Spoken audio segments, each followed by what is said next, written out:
Good afternoon and welcome, Prof. My name is Damilola Victoria Alabi, and I am the Secretary of the MBA Section on Legal Practice TMT Committee. So I'm not the moderator, I'm just the coordinator of the session. I'm sure Rita will be joining shortly and the moderator of the session. Thank you for taking the time to join us on this public holiday. We really appreciate that. Thank you, sir. Yeah, hi, Rita. I am, Damilola. yes. Damilola, hi. I must also indicate I told Mr. Onibokun that I'm traveling. I'm not necessarily I'm wearing a jacket with not a tie, and I'm wondering whether that's okay. Oh, You that's know, so fine. because That's okay, Prof. That's sufficient. for this, because That's I fine. That's fine with us. yeah, Thank you. Okay, Mr. I just feel Onibokwe is here as well. oh good. That's So sufficient. that's it. All right, thank Good you. afternoon and welcome, Prof. Yeah, hi. Good afternoon, Madam Good Host. afternoon, sir. Thank you for taking the time to join us, despite your busy schedules. Yeah, Most grateful, sir. yeah, my pleasure. Thank you so much.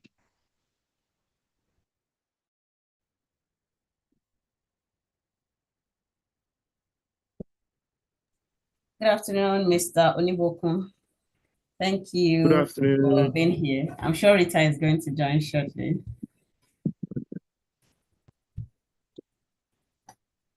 Welcome, sir. Thank you, ma'am.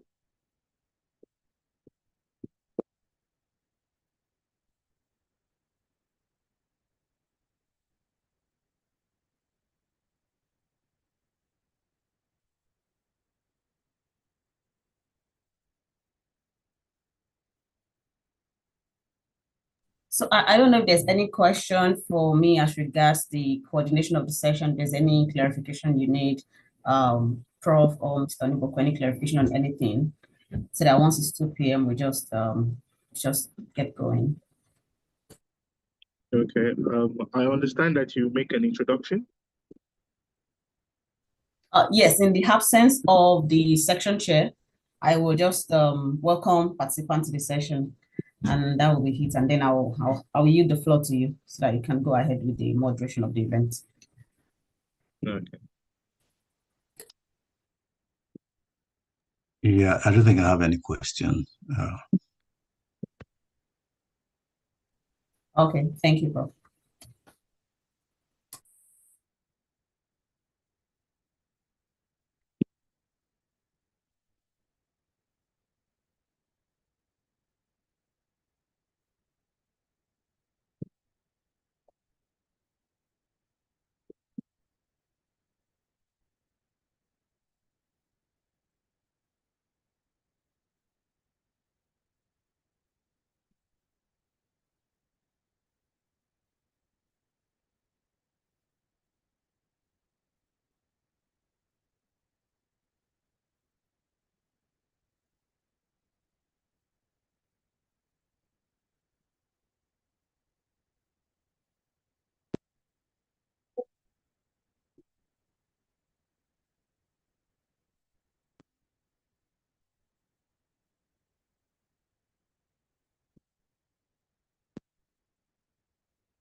Yeah, so just a quick one, moderator. We start at 2. How long will the session go on for?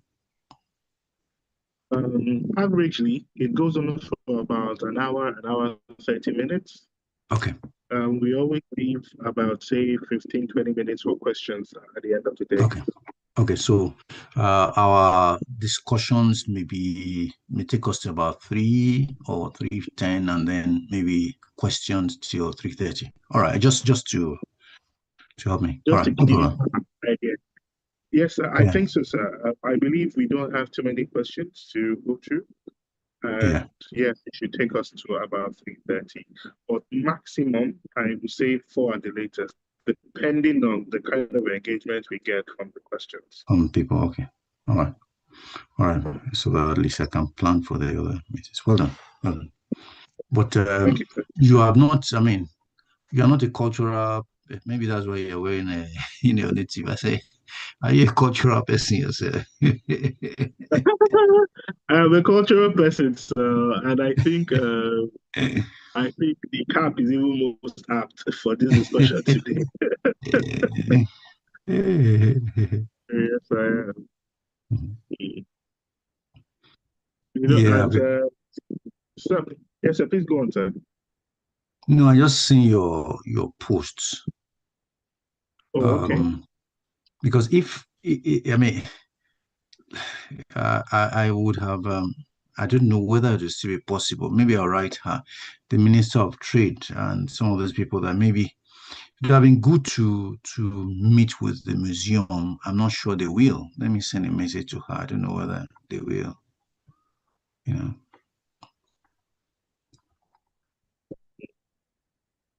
I I think there's a lot of things that we can do in that regard, sir, especially concerning further discussions after today, Mm. sir.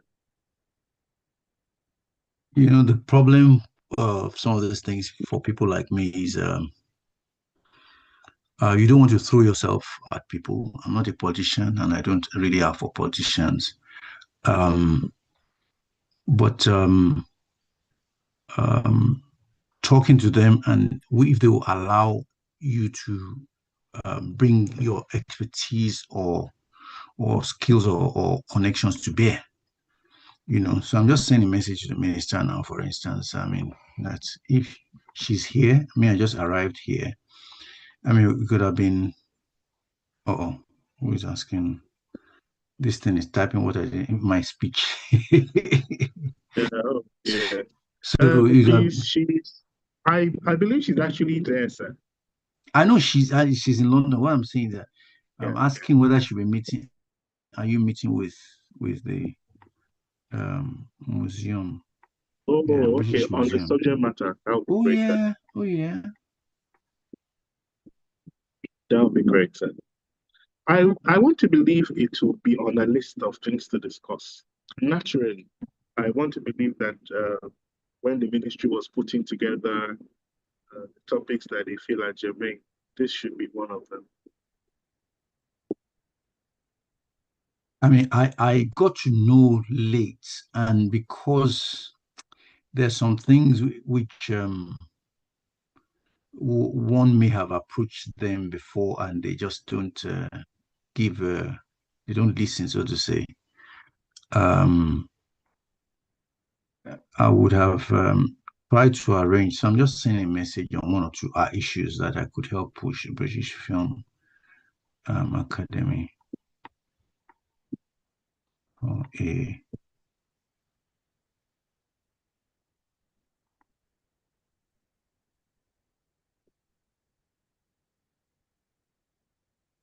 joint production, co-production treaty.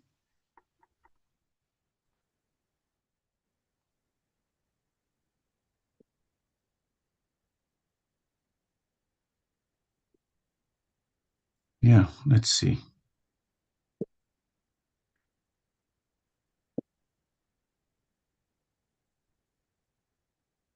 Because most things are treated as contracts.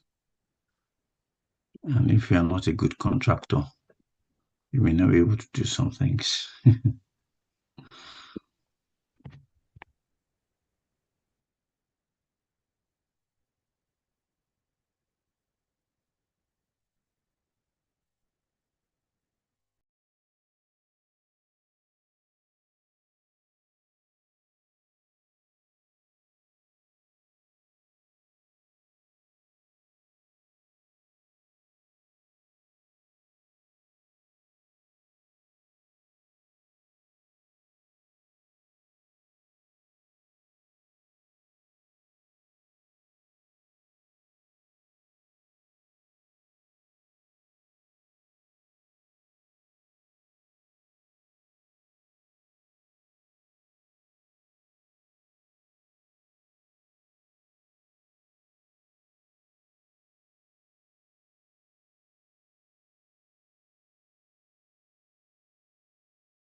Good afternoon, Prof. Good afternoon, Adejumade.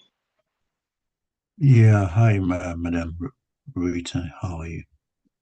Uh, Madam Chinda.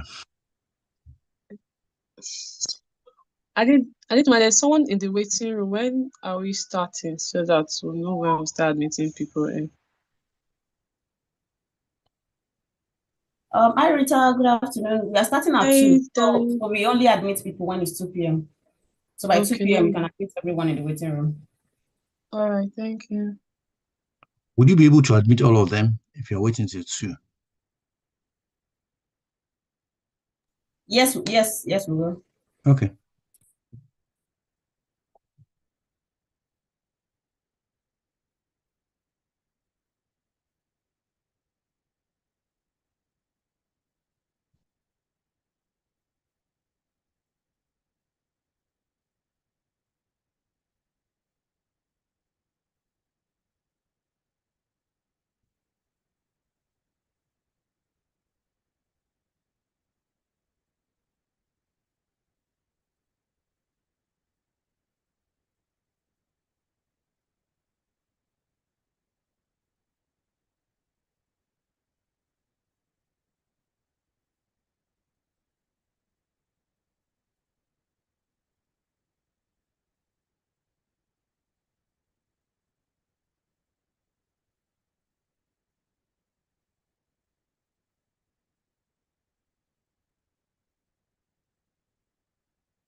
Okay, so it's 2 p.m. I'm admitting everyone in the waiting room on the call. So Rita, please can just keep an eye on the waiting room. The section chair is likely to join us, Mrs. Folashade Ali SAN. So whenever she's online, I'll just let you know. But in the meantime, good afternoon, everyone. Welcome to another MBA SLP TMT webinar series. Today's session is hosted by our Media and Entertainment Subcommittee, and we are glad that you took the time to join us. Thank you. Today we have the very erudite Professor Bankole Sodipo SAN, who will be our speaker for today. I am not the moderator. I am simply welcoming you. Yes, okay, the section chair is here. I'm simply welcoming you on the call. The moderator is Mr. Adedumade Onibokun, and he will be moderating today's session.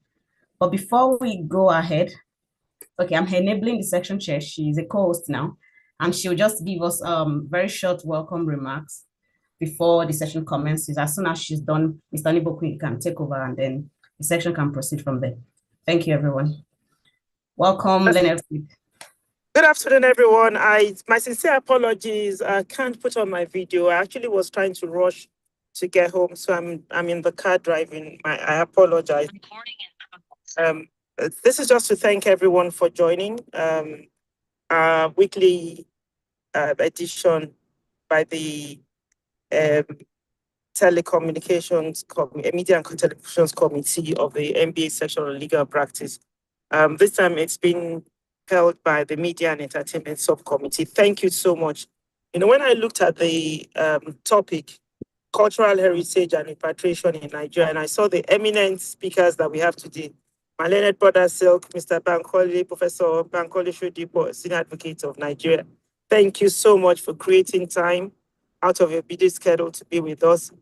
Mr. Adedumade Onibokun, I really appreciate you for always being there for us, being the able moderator. And Rita, merci beaucoup. Thank you, thank you, thank you. And to our able Marcus Fernandez Obiene, I can't thank you enough for all that you do to continue to ensure that every lawyer in Nigeria is aware of the various areas in which we can improve ourselves to become more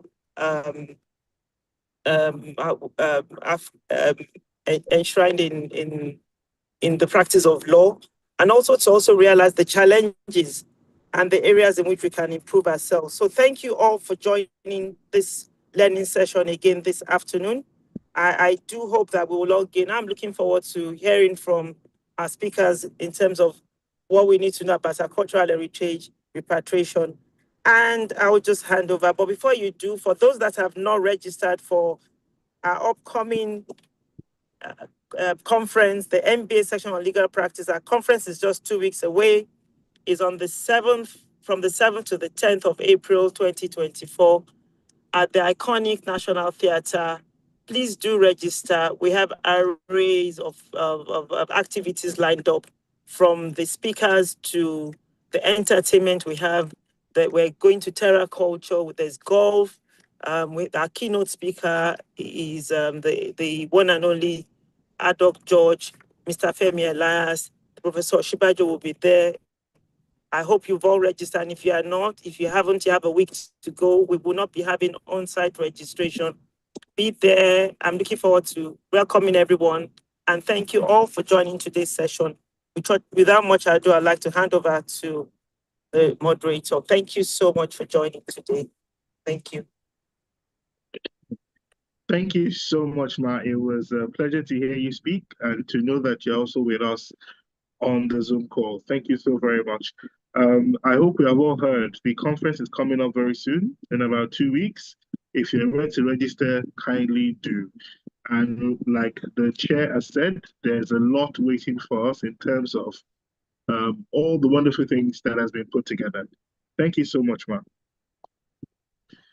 Yes, so once again, good afternoon to our members. Good afternoon to the participants. On behalf of the NBA SLP, I warmly welcome you to today's session.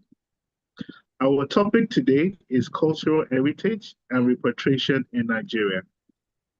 This topic sits at the intersection of law, identity, history, and justice. It raises fundamental questions. Who owns our cultural heritage? Who tells our stories? And what does it mean to reclaim not just these artifacts, but our identity? A lot of people will agree with me that across the world, there's been a growing movement calling for the return of African artifacts, not just from African countries, but from other countries around the world whose artifacts have been taken unlawfully by one reason or the other. But I would say beyond these calls, there are deeper issues, legal issues, um, legal frameworks, institutional readiness, preservation capacity, and the role of technology in redefining access and ownership. I'm glad today brings an expert in this area. And a little secret is a lot of people know about the Benin bronzes, but one interesting fact about our speaker today is he was actually involved in the repatriation of some of these bronzes. I've had the opportunity to see them, and I find them very, very beautiful. I find the artistry that has gone into them quite masterly. And I'm just glad that we can have this conversation today. So while we jump right in, I want to start by something that happened to me yesterday. I put out a tweet. A lot of us will know that His Excellency the President is in the UK on a state visit. And I put out a tweet saying that I hoped that this topic, the Benin bronzes and a lot of our cultural artifacts that are in the custody of the British, is one of the topics that will be discussed today.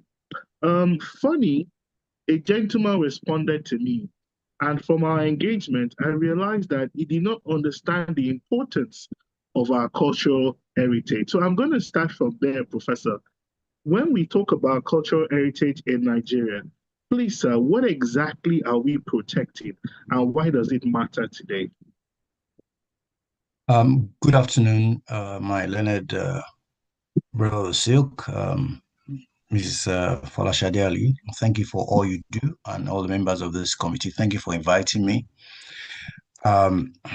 Straight to the question. Cultural property. First, maybe also excuse, I don't have a tie on. I just landed and I rushed in to just get ready for this. I traveled. Now, cultural property. Many civilizations had ways to preserve history, but the technology in yesteryears is not like the kind of technology that we've witnessed in the last 150 years. And so many traditional societies, all over Africa in particular, preserved their history through art. Art was not something that was economical in the sense that you draw a piece of artwork or a sculpture and you sell. No, they were used to tell stories, our own stories. So, for instance, if the president, as is visiting England, meets with the king, the king's tradesmen who are masonists and so on will capture that in stones, in carvings, in sculptures, and so on. So cultural property played a major role in history. So it helped to preserve history, it helped to tell history, it helped us to identify and know who we are. Sometimes it could have been through, apart from woodwork, bronze work, it could have been through clothes, that would have been woven. And you know that this was what was done at this time, and you tell the story. Cultural property also had significant spiritual undertones.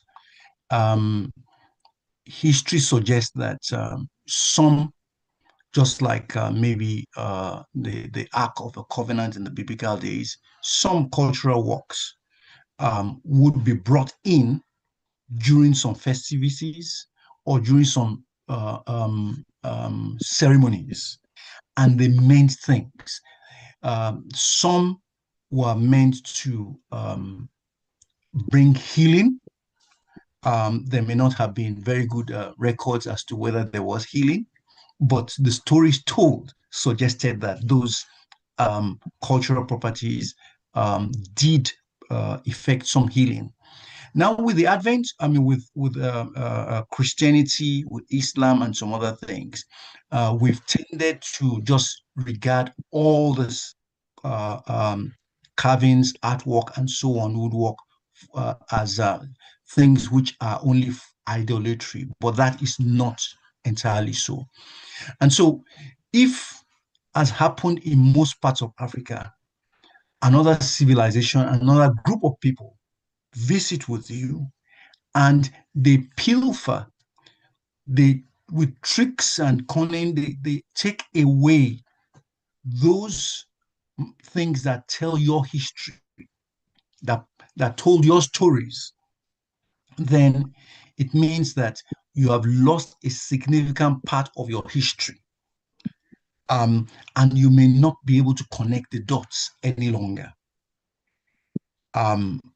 And if you also check history, you find out that what people have done over the years is during war, they go ahead to kill, raise buildings and so on to the dust, and then they take cultural property away. And when they do this, it's like, oh, they've taken our history. They've taken the foundations of our culture. And it's like they have enslaved us and we have forgotten our history. And that's why it is important to preserve culture. And that's why, I mean, as we go on, maybe we'll talk about more about it with your questions. Since World War, Second World War, there have been some treaties that have also been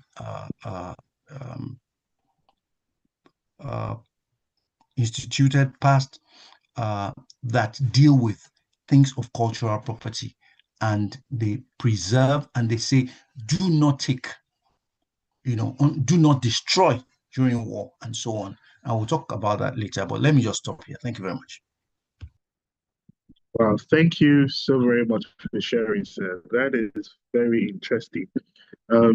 Some of those conventions that you said, they referred to the 1970 convention, the UNESCO convention, the 2003 convention, and also, if I'm right, the 1995 convention. This is very interesting, especially when you talked about acts of war, and it brings me back to something that is currently happening in Sudan at the moment, because the civil war, when it erupted, has led to the destruction of a lot of cultural artifacts and heritage that belong to the Sudanese people. And a lot is being done, even now, by experts in that country to still put together, even if all they can find is a digital collective of everything that they can still reproduce for future generations to learn from. And another example, which comes closer to home, is the issue of the 1897 British expedition in Benin. We lost about 5,000 artifacts during that expedition. Now, a number of them have been returned to Nigeria, but I believe that the UK still holds the largest collection of Benin bronzes today. That now takes me, sir, to my next question. With the increasing global pressure surrounding the return of African artifacts, particularly ours, do you think Nigeria is strategically leveraging this movement and this movement enough to ensure that we get more of our artifacts back?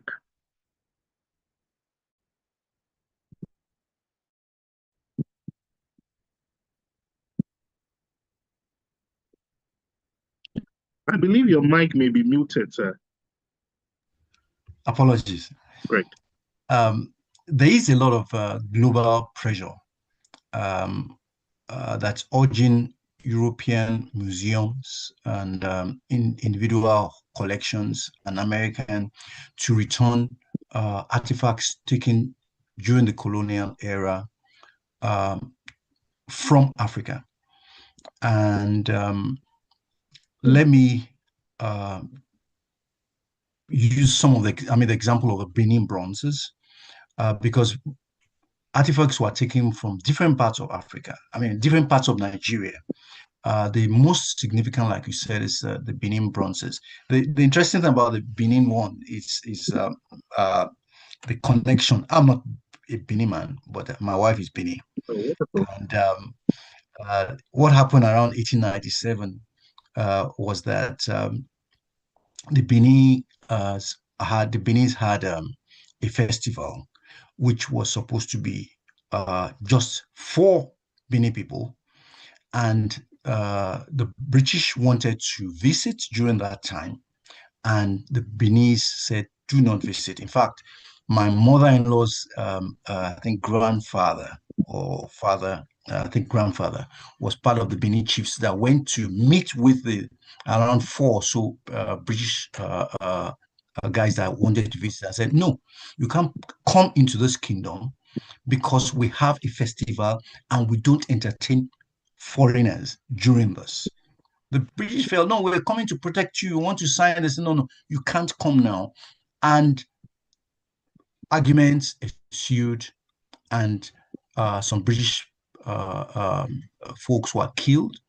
And then they decided that, "Oh, you've killed our people. We are going to wage war against you." And they brought a big ship and they laid siege, and they removed the king, took him to, I think it was Calabar, and they burnt down the palace, took over 5,000 artifacts, some bronze, some ivory, which at that time, the technology then has been, scholars have agreed that was equal or even better than some of the bronze castings and so on, ivory work that was done in Europe.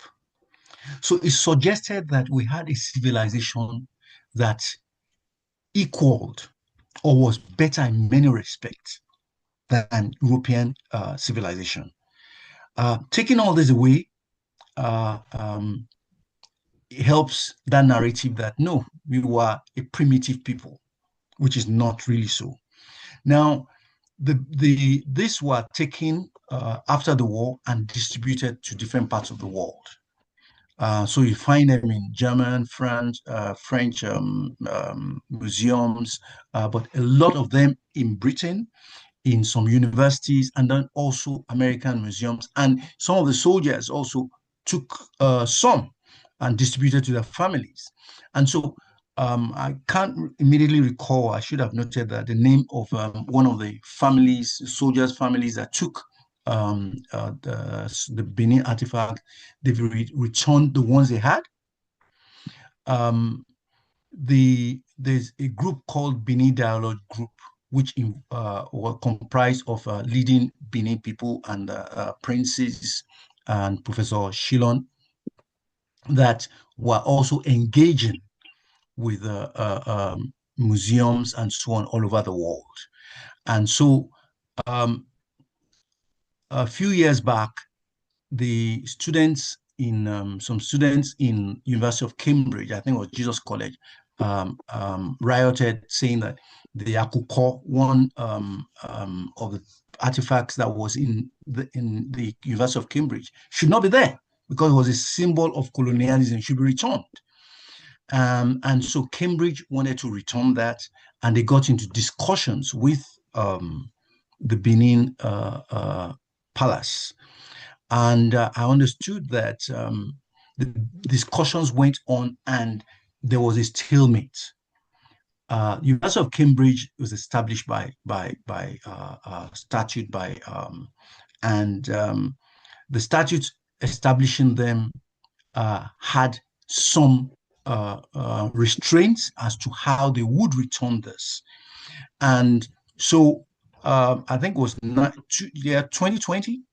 I was here on sabbatical. I was in England on sabbatical, and I contacted by the University of Aberdeen that also had some cultural property which they identified. This one is from Benin, and so they got in touch with me, and I met then the Minister of Information, Mr. Lai Mohammed, who is also a lawyer, and said, like, look, there are these problems. Part of the legal issues arising from this is ownership.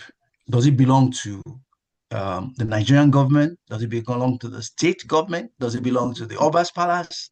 And so what I did was to set up a committee, which the minister gave me some names, the National Monuments Commission, Museums Commission, the Attorney General of Benin gave me a name, the government of Benin gave me a name, and then so you have federal government represented, you had state government represented, then the Oba's Palace also.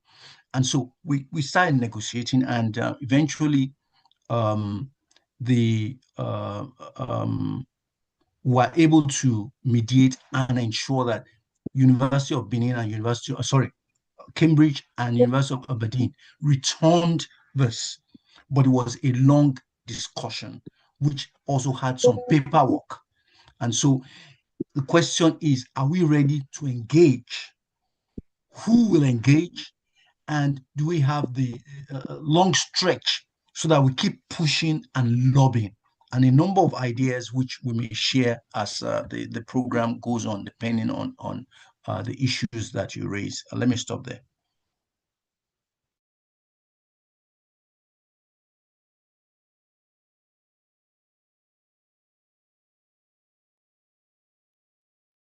Did you hear me? I hope I'm not freezing. No, sir. I think he has a network glitch. Let's just give him a second to sort that out. So sorry, sir. Okay. Well, maybe I should then continue. Thank you. So part of what the question you asked is that now that that you raised this question on LinkedIn, whether the Nigerian government would use this opportunity to discuss with the British Museum, it is not clear because I don't know the agenda, all the things they are discussing on this trip. But it is time to take the discussions further. So, for instance, are you back? I am, sir. Thank you. Okay, good. So, should I stop there or should I continue? No, I was actually enjoying what you were saying, sir, and I was paying rapt attention. And I am hoping that you can share more if you like to, sir. Okay. So now the British government, I mean, the most of the artifacts are held at the British Museum. It has the largest collection anywhere in the world. American museums have said they want to return. European museums have started returning, particularly German museums and French museums. Part of the question will be, who did they return to? The Oba's Palace will, of course, say that, look, these carvings were made by the Oba's Palace, or for the Oba's Palace, by the Inenigun, by the Igun, the people on Igun Street.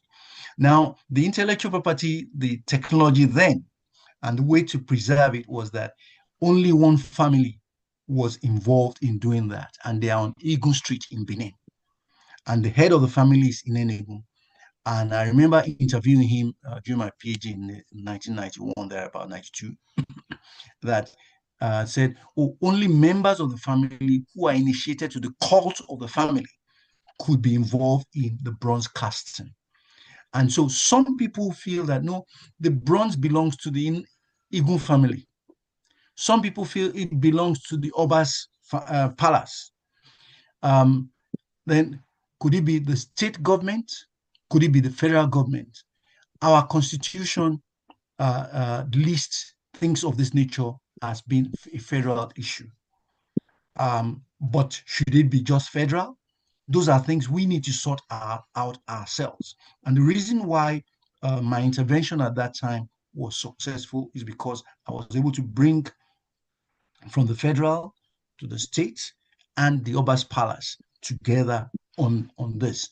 And the momentum was lost, although it can be reignited, in the sense that Cambridge started before Aberdeen, but it was stalled.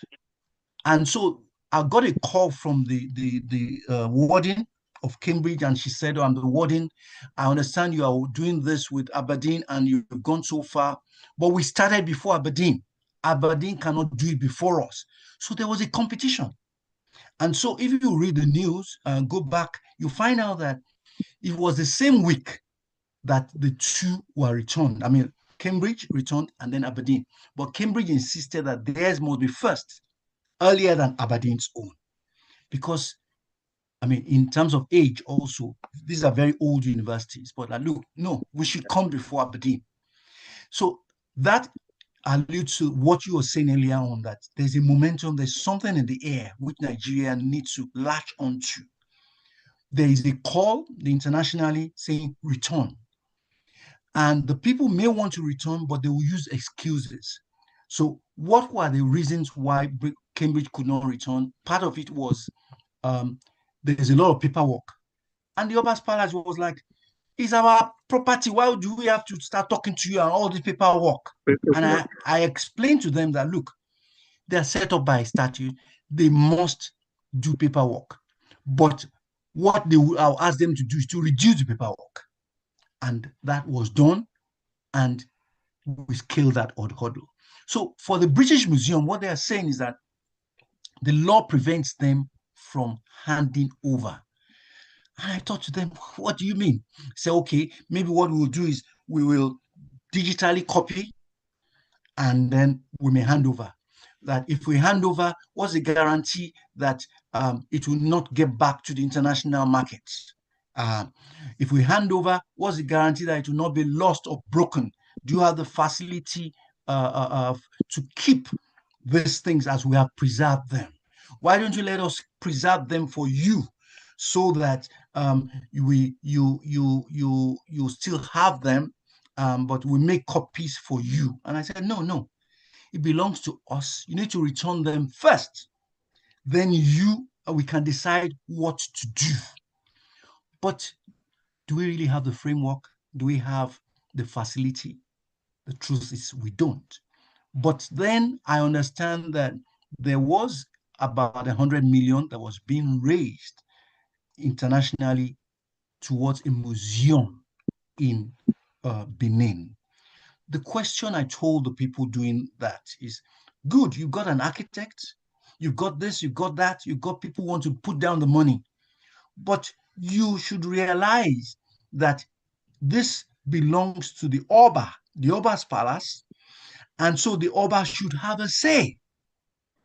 I mean, is it going to have gate takings when people come? What's going to happen? Because if a property is said to be cultural property and is worth £1 million, £1 million for some of them, just one article, £1 million. Wow. Why should the Oba's Palace not say they have the right to gift that to anybody or to sell because they feel it is our own property? Now, should we now have laws to say, well, when they are returned, you cannot sell, you can keep?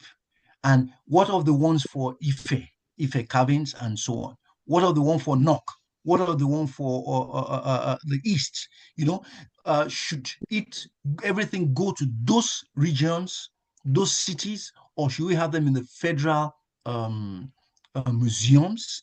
These are very important issues that we ourselves need to talk about, because you are engaging people, and the people who want to divide and rule and say, no, it's these people I should talk to, I shouldn't talk to. For instance, a British Museum may be saying, it's the Oba's Palace I should be talking to, not President Tinubu when President Tinubu is visiting on the state trip, but the constitution, like I made them realize, indicates that it's a federal thing.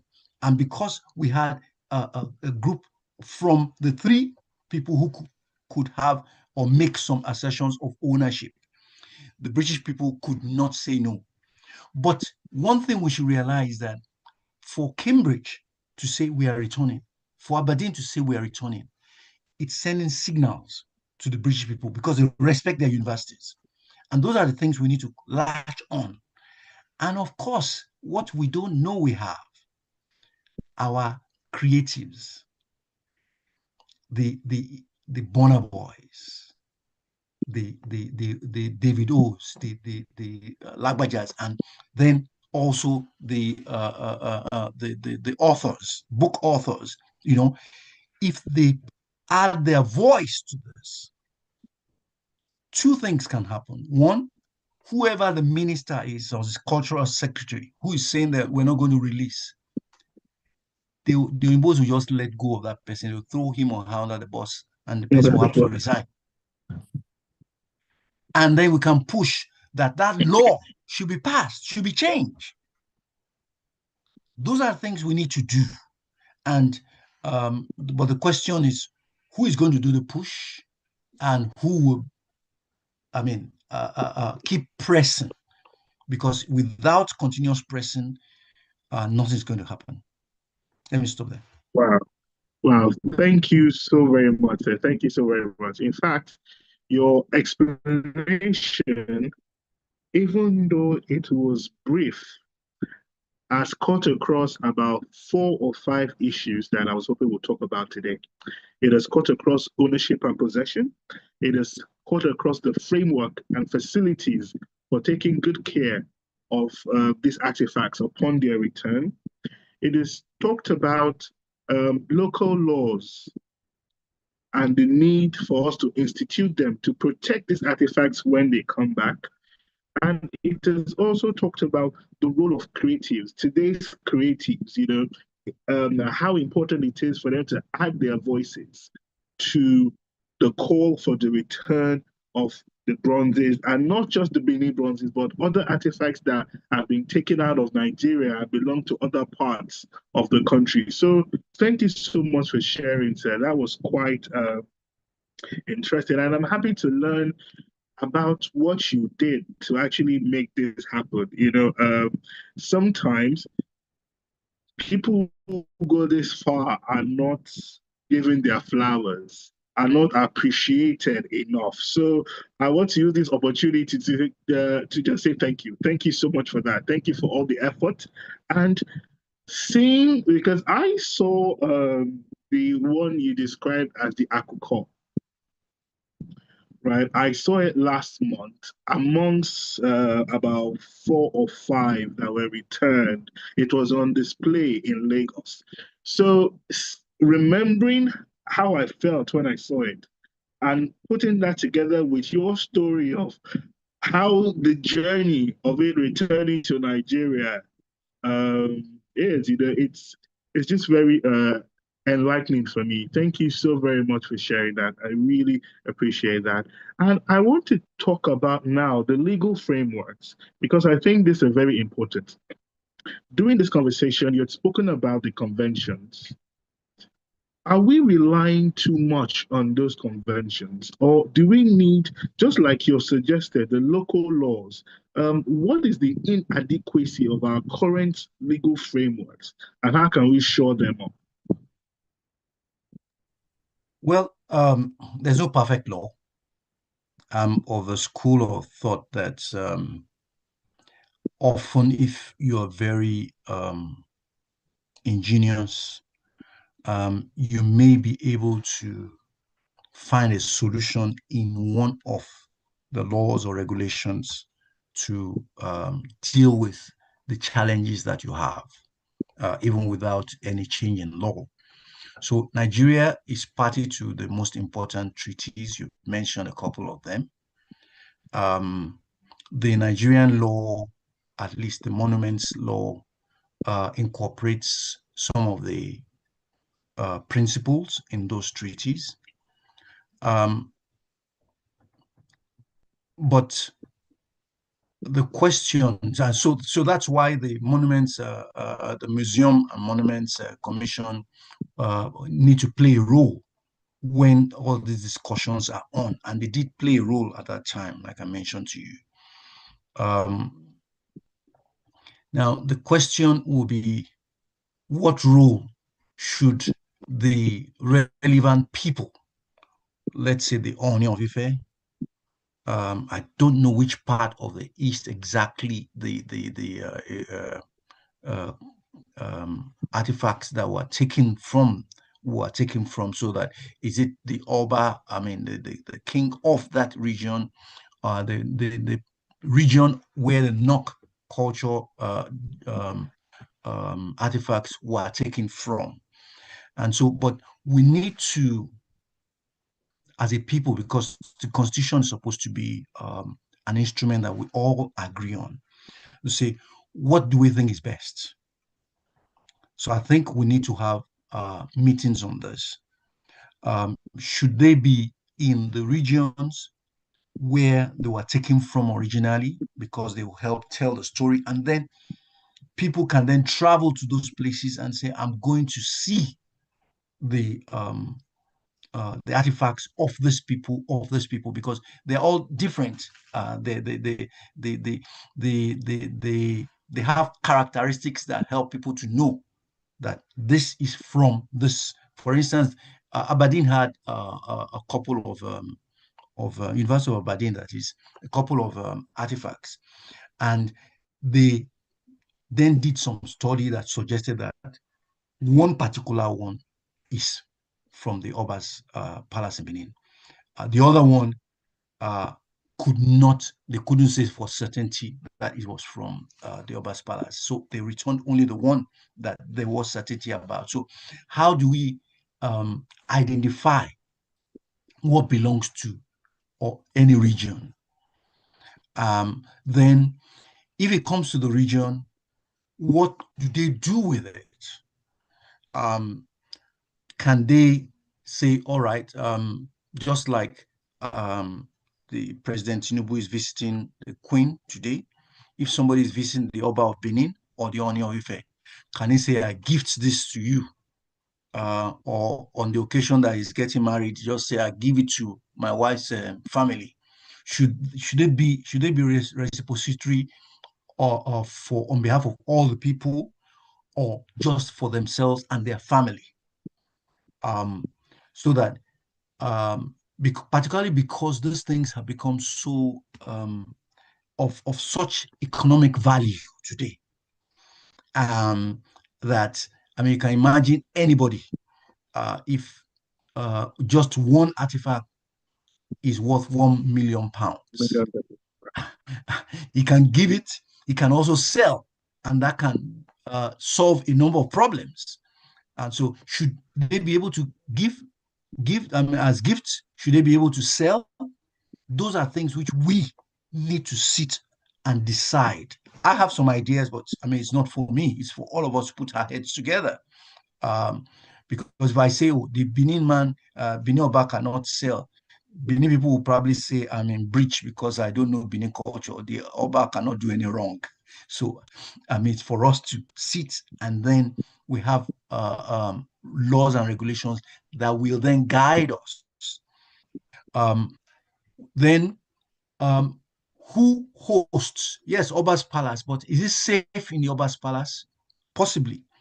Will they last there in terms of can it be well preserved? Because the way the museums are today internationally, I mean, with air conditioning and so on, that may not be possible in some palaces. 24 hours air conditioning, and that's why the people that raised the $100 million for the Benin was supposed to be called West African Museum of this and that.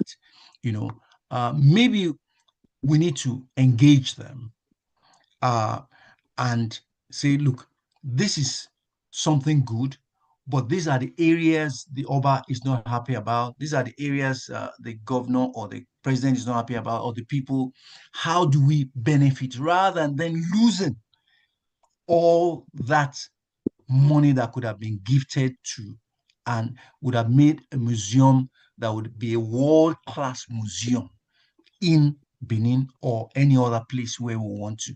So these are discussions. These are things which even our universities, there are things which could be subject matter of PhD thesis, of conference and seminars, but not just as talk show. Because I told the people, you said something which was, I smiled at that.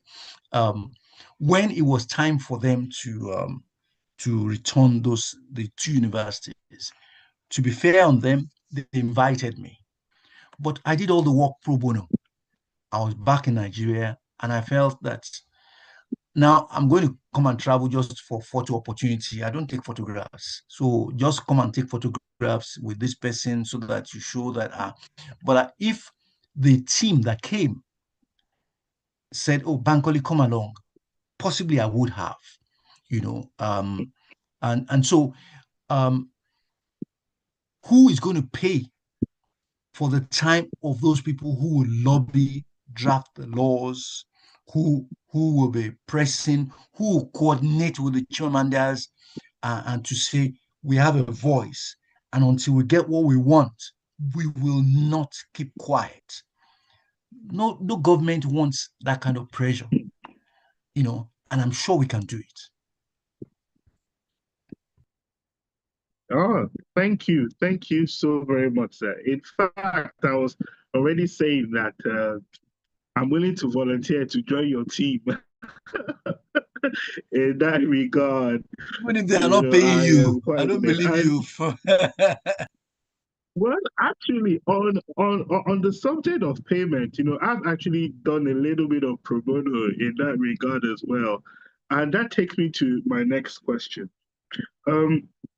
Recently, I was fortunate to be amongst a number of professionals that was brought together by the Federal Ministry of Art and Culture and Tourism and the Creative Economy to work on the cultural policy. Now, the cultural policy of Nigeria was, I think, last passed in 1988, over 30 years, if I'm not mistaken. And a lot has been going on in the background now to reform it. So in the light of all that you have shared, sir, what would you like to see in the cultural policy going forward? Well, what exactly is culture in terms of like let's look at the artifacts, for instance. Somebody does a sculpture today that is like the Festac mask. Is that what kind of rights should there be a limitation to copying that? Should it be only done with permission? What if somebody does a mask that is not like, not the idea Festac mask, but it depicts our culture so well? When would we classify it as, okay, this is artifact and it cannot be sold or it can be sold? Then what do we do to, because the technology that we had then, like I said, surpassed some European countries, but we've lost it. So what do we do to revive that? You'll be amazed the amount of technology. Part of my research in my PhD in the early 90s was looking at what I called in the way which we protected rights in intangible things. Because a judge accused me, said, look, you are part of the people that drafted the copyright law in 1988. God will not, history will not forgive you. We don't need intellectual property in Nigeria. So in my thesis, I had to look at whether before we met colonialists, whether we had intellectual property rights or things akin to them. And so that was part of the thing I pushed out, which eventually became what is called traditional knowledge. At that time, that word was not there. And now there's a treaty dealing with part of that, So what I'd like to see, it will be how we can push and transform these things beyond talk, so people can make a decent livelihood, just like we never did much to promote football, but football is a big thing in Nigeria. The government didn't do much to promote the creatives, and today music, film is telling our stories. What can the government do to ensure that the creatives and things to do with culture will actually be promoted, so that the bank boys, the finance people begin to understand the language and speak the language, so that the people who are in the creative sector too are able to speak the language of the finance people. And we stop looking at, traditionally, they say the Yoruba say or something like that. You are a singer, you are a just palace clown. You don't have work. It's work, it's work. Those people had significance. They may not have had money, but you cannot do the burial or so and so event without calling the people that will come and do your ewi, the poetry of your family, your lineage. And when they are saying it, your hair will rise, good bumps, Yeah. So these are things which we need to look at to see, particularly for some of us who say because of our faith, we think everything cultural is evil. There may be some things which I myself will not want to get close to, but I'm sure there are many things that is so good about our culture, and faith does not eschew such. Thank you so very much, sir. As you were sharing, there's something that came to my mind. So one of the areas of law that I practice is art law. And the gap in the art industry is one that it seems to have been filled in the music and the film industry. Right. Our music is everywhere. Just like you said, sir. The Burna Boys, the Davidos, the Wizkids, the Ashakers, they're everywhere. Even Nollywood is everywhere now. And I've always been concerned about the art industry. And one of the major problems, though, is because of valuation. How do you value art? Right? There are a couple of companies and organizations and private individuals, both local and international, that are trying to build concepts around how to value art. But from your thoughts, sir, why do you think the art industry particularly is lacking behind of all the three? I think it's going to have its time. Art today is not what it was some 15, 20 years ago. It's a little better, and it's going to get better. With art, you probably even need money. Somebody who buys a CD or downloads a CD or watches a film doesn't spend much.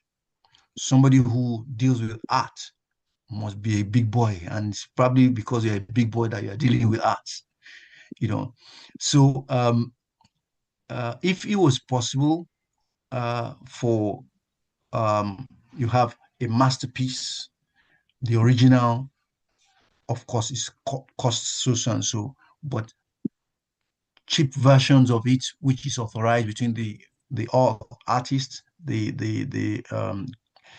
museum curator, the person who buys the original, and the public can then say, let's also feel good, and we buy a copy, a cheap copy, but which money goes to the art community, including the author, artist, and so on. Those are maybe some of the things we need to look at. And so the position of lawyers would be, I mean, because I don't believe when people say there are too many lawyers being produced, not because I'm a teacher and we are producing a lot, but that we, as MBA, for instance, we need to engage. How can we make ourselves more relevant? We are mentioning music, but I know that some of our musicians who passed in the last 5-10 years, their financial situation was very poor. Not because they mismanaged their fortunes, but because they were not really making money. The people who make money, we talk about today, are often those who go for the concerts and shows and endorsements. So there are things which we need to look at and ensure we deal with so that lawyers can earn. I mean, Mofe Damijo is a lawyer today. I think he read theater arts or something, and he was transformed financially. But how many lawyers have made money from Nollywood, for instance? You know, these are things which we need to be looking at. And I tell my students, your generation, because there are many enthusiasts, like you are saying art law. I mean, some people say fashion law. Hey, so that people will not be hungry. How can we ensure that the regulations are there, the laws are there, so that we can earn and they can also respect us and seek our counsel in all this? Sometimes it's a developmental thing. It takes a while. I think art will have its time. What could happen is if we could engineer, law is an instrument of social engineer. So if we could engineer some events, then you find out that the respect, the kind of monies that are coming will just grow. But sometimes it is events that occur that then make a difference to these sectors we just mentioned. Wow, thank you so very much, sir. I already have ideas running through my head in the engineering sphere that you just described. Thank you so very much. This has been quite enlightening for me. Before we go, sir, there are two issues that I'd just like us to touch on. Because our time, I think we are close to an hour now. There's two issues. But before I ask those questions, I would just like to tell our participants and our listeners, please, if you have a question, you have a comment, you have a contribution, kindly put them in the chat box, and we'll be sure to get to them before the end of the session. Thank you so very much. So, sir, while we're discussing, you mentioned the proposal by the British Museum to digitalize some of our collections with them. And I use the word our collections because, yes, they belong to us. So our collections to them. Is that acceptable? Because I remember you shared that your opinion was that, look, you should not determine what to do with our property. Let us be the one to determine that.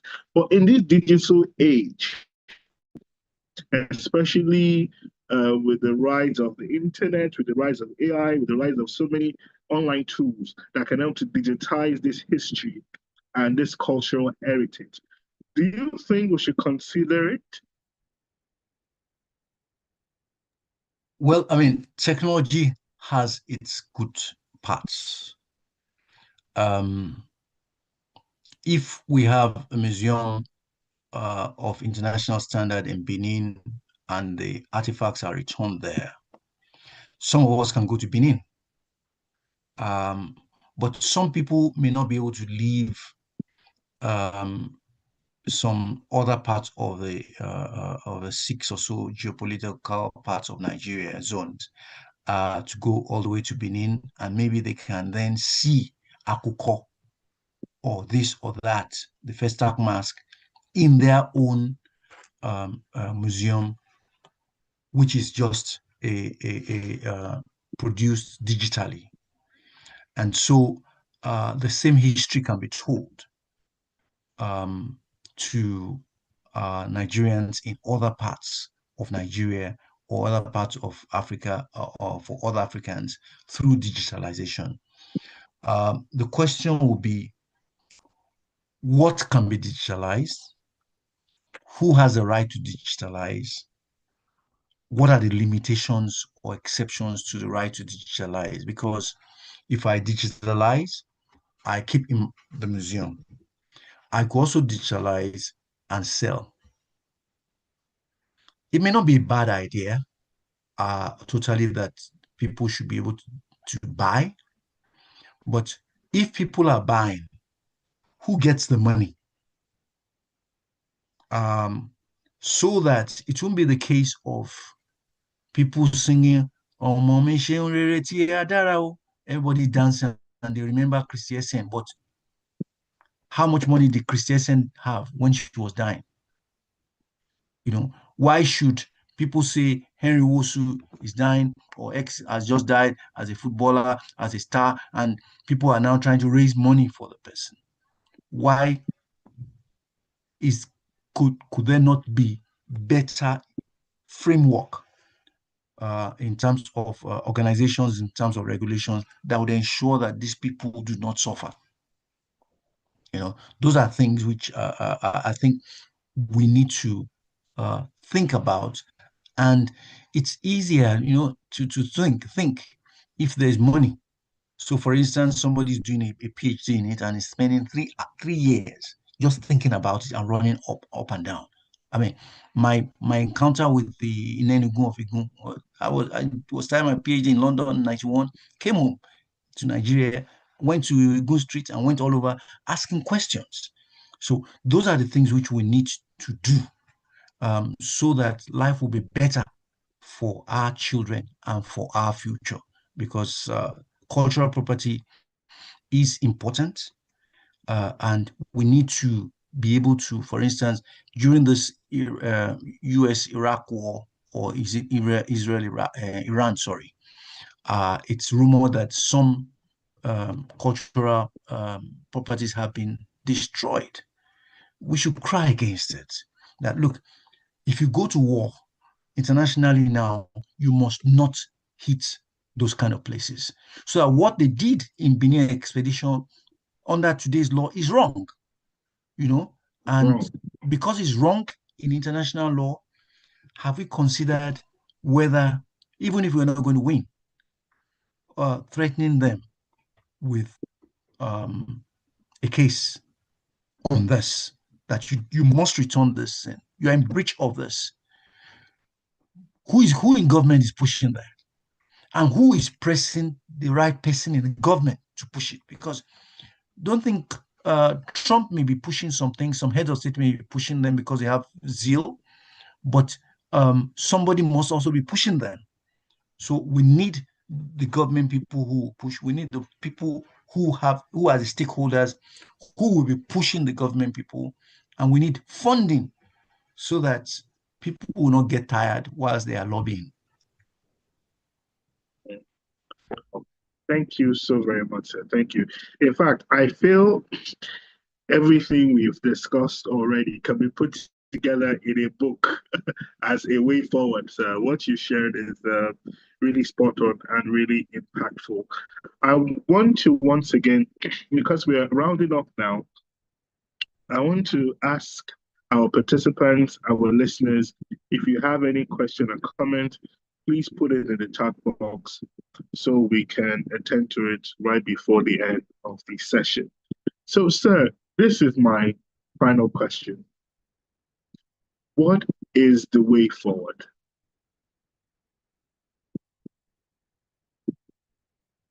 I know you shared some of these tips already, but in a nutshell, so that every participant here knows what to go away with. If they missed everything we've said, which I'm sure they haven't because I've been glued to my screen since you've been speaking, what do you want them to remember as the way forward? Not just for them, but for stakeholders, for government, and for cultural experts and creatives as well.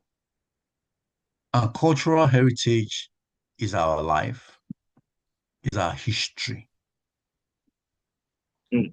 Without those cultural properties, something is missing in our history and therefore in our life. Because if they are there, they are going to inspire further civilization.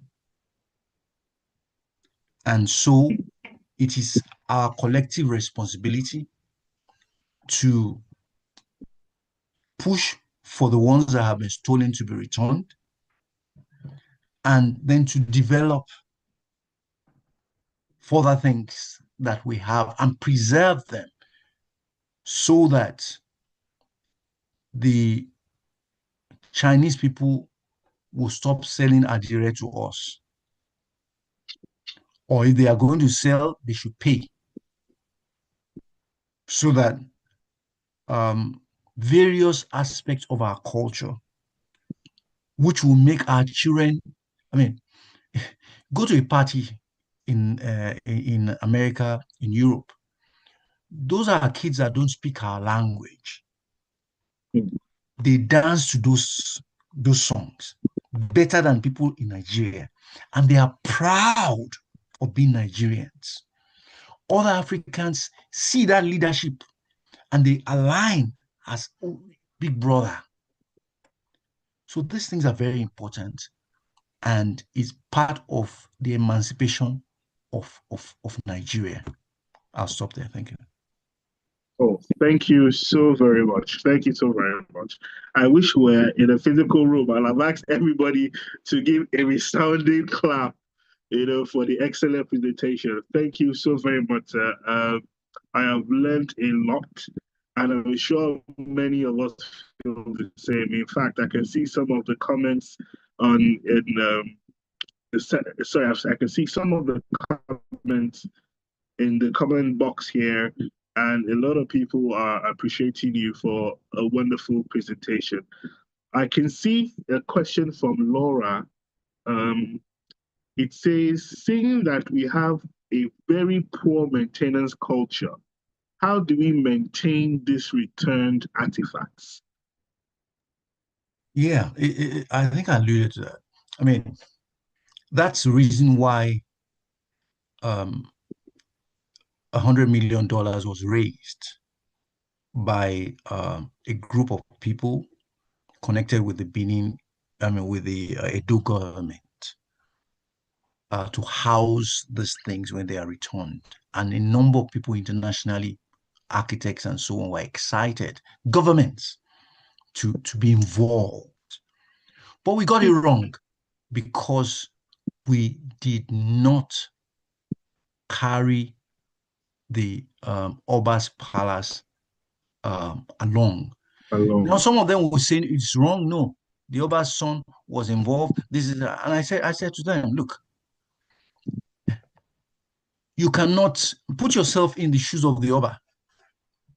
Property from your father, which is now worth so and so. They want to return it, and some people are raising money to keep this property, and nothing is coming to you.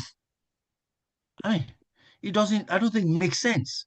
And I said, what we need to do is to be ingenious and create something. Is it gate takings? Is it this? Is it that?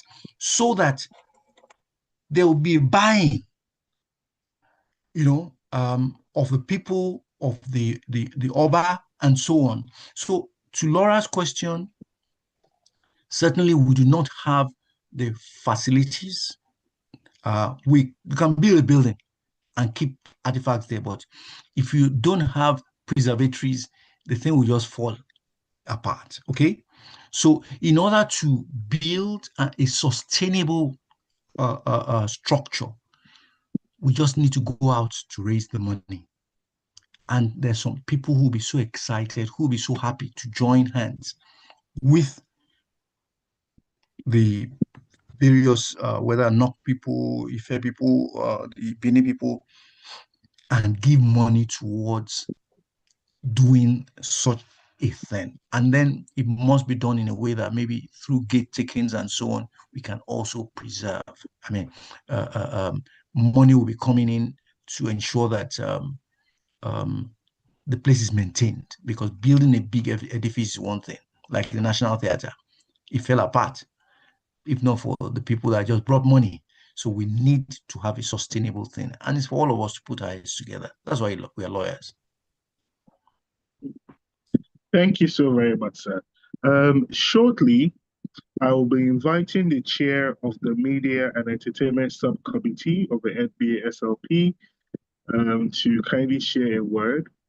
But before I do that, I can see a comment, sir, from AGK, and this person is talking about hoping to connect with you, sir, particularly on a topic of interest to him, which is traditional knowledge as an IP field. I think this is also relatively new to a lot of people, and I remember that you touched on it during our discussions.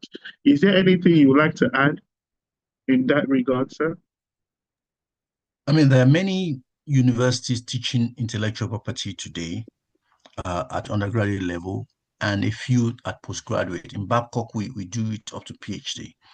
And there are people who are doing their PhDs in traditional knowledge. I mean, the knowledge that is passed from generation to generation, which may not have been documented.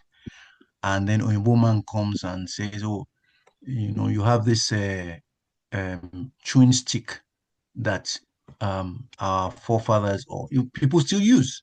I mean, I've had cause to use it years ago, and they have healing effects. Yes. Now, a woman comes and sees that. He goes, just like he does to our crude oil, to our cocoa, extract something out of it, and then start selling to us. What the new, the treaty that I mentioned, which was just signed last year, says that for patents, if you get an invention based on such things, you must, first of all, acknowledge the source. Then you must also have a formula, benefit sharing with the source. Now, our laws must change to back this up, this treaty. Our laws have not changed. In fact, the treaty cannot come into force until enough countries sign on to it. And how many countries have signed on to it? So there must be a movement. And that's why I said a lot of these things require money and push. So over to you who question, you can push and make a name for pushing and make money too. I certainly like the making of new part. And yes, I do intend to push. I do intend to push because it's a subject that I'm very passionate about. A comment just came in from the chair of the Media and Entertainment Subcommittee, and I would like to just read it out and also invite her to speak. So my thesis is on intangible cultural heritage and traditional knowledge. So this session was very enlightening. Thank you so much. And in that regard, I would like to invite you to speak. So I am the vice chair of the Media and Entertainment Subcommittee, but my chair, my sister Rita, is here. So I'd like to invite you to say something if it's convenient for you, Ma, before I round up and hand over to the administrator. I want to believe there are no more questions, as I cannot see any on the chat box. I want to believe so too. Just give me a second. Okay. So, good afternoon, everyone, and I want to say a big thank you to I want to say a big thank you to Professor Shodipo for sharing his wealth of knowledge and expertise with us today. When the topic came up and Prof's name was mentioned in the committee, there was no, everybody just gave a nod saying that he was the best person for the topic. And I'm glad that he Despite his busy schedule, he was able to still spend the last 1 hour with us today. To our participants, I want to say thank you for joining today's session. I hope that you found it very enlightening and insightful like I did.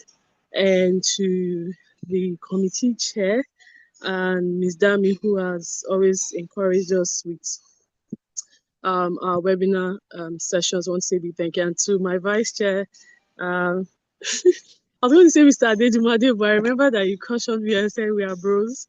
So to my bro, thank you so much for thank you so much for moderating this session very well, and also bringing your wealth of expertise. I mean, the topic is, I mean, with what is currently happening generally, and also within Nigeria, from the MOA case to the recent Benin bronzes that were returned, I think this conversation was timely. I think next time we'll have this conversation, we'll have to bring in like the museum and the monument agency to give us officials more from those agencies yeah. to speak as well. Yes, but thank you very much, Prof. Once again, and have a good afternoon, everyone. Cheers. All right. Thank you so very much. I can see someone also saying they are writing their dissertation on TK. So I'm just going to round up now and hand over to the administrator. As we bring the session to a close, I want to say thank you to Professor Shodipo. Your insight has been very rich. Thank you so much. I know this was a very busy time for you, but you scheduled time to come and share with us. And I'm sure many of your students are here and they know that that is just classic prof. Thank you so much for continuing to share your wealth of knowledge with us. For our participants, we have explored not just the legal dimensions of cultural heritage and repatriation, but we've also highlighted deeper questions, such as ownership, identity, responsibility. And it is clear that while a lot of progress has been made so far, there is still significant work to be done, especially as Prof has explained. Everybody has a role to play, from our creatives to our lawyers, to government, to other stakeholders, and also members of the community as well. I am hoping that many of us will continue to drive this conversation and continue to strengthen the narratives and institutions that refine or redefine how we value our cultural assets. I want to say thank you again to the audience. Thank you so much to the NEB SLP for allowing us the opportunity to continue to enlighten ourselves and our colleagues on various topics.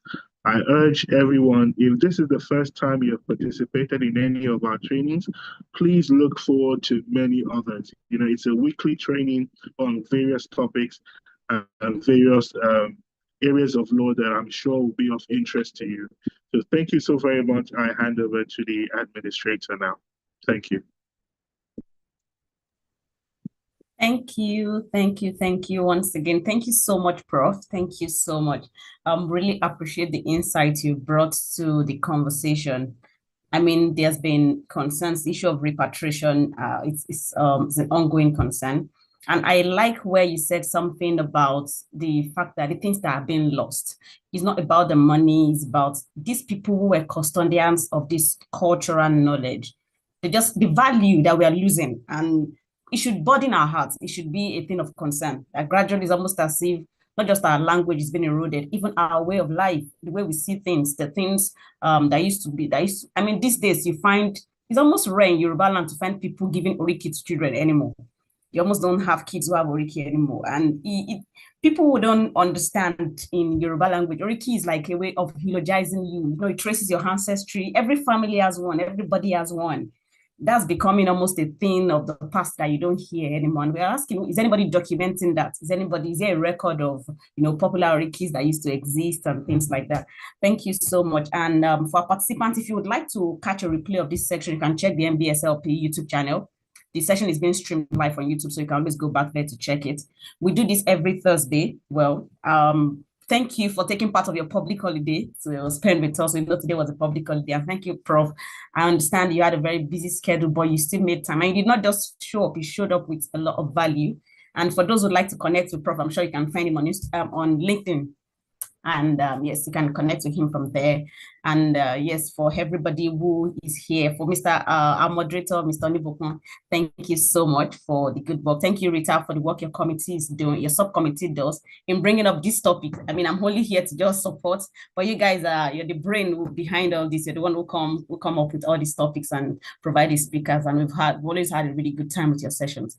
So we're hoping you make a date with us again next Thursday when another of our subcommittee we'll be having another webinar session. And lastly, before we close, the registration for the 2026 MBA Section on Legal Practice Conference is still ongoing. And like the section chair announced earlier when she was on the call, the conference is taking place from 7th to 10th of April in Lagos, in the iconic National Theatre. You don't want to miss it. There will be hats. There will be a screening of the movie Ransom Kuti. So, I mean, a lot is packed. The conference is packed. Registration is still on. You can still register, and we look forward to seeing you in Lagos. For those who may have questions about anything relating to your CPD, the details for your CPD have already been collected at the point of registration, so you may not, we don't need any further information from you. Until next week, when we hope to come your way again with another very interesting section event from the MBA Section on Legal Practice, Technology, Media, and Telecommunications Committee. My name is Damola Victoria Alabi, and on behalf of the chairman of the committee, Fernandez Marcus-Obiene, who is unavoidably absent, I'm the secretary of the committee, and I'm glad you're here. Thank you, and enjoy the rest of your public holiday. Eid Mubarak to our Muslim colleagues in advance. Thank you. Bye-bye. Thank you, everyone. Thank you. Bye.